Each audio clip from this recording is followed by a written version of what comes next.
नमस्कार. श्री स्वामी समर्थ. गुरुचरित्र पारायण करतानाचे काही नियम आहेत. पारायणाच्या सुरुवातीपासून संपेपर्यंत तुपाचा अखंड दिवा लावलेला असावा.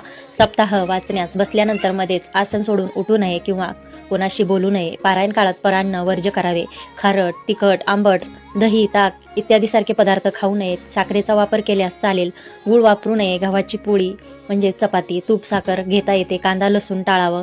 एक धान्य फराळ करावे. जसं की गहू तर गव्हाचेच पदार्थ खावे, तांदूळ तर तांदळाचेच पदार्थ खावेत असे.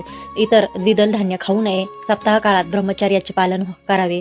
वाचन सुचिरभूतपणाने व सोहळ्यानेच करावे. रात्री गादीवर झोपू नये. रात्री देवाच्या सानिध्यातच चटईवर किंवा घोंगडीवर झोपावे. झोपताना डाव्या कुशीवर झोपावे. दिवसभराच्या चुका व वाचनातील चुका क्षमा होण्यासाठी विष्णू सहस्त्रनाम वाचावे. वाचनासाठी ठराविक वेळ, दिशा, जागा ठरवावी. वाचन करण्यासाठी पूर्वाभिमुख किंवा उत्तराभिमुख बसावे.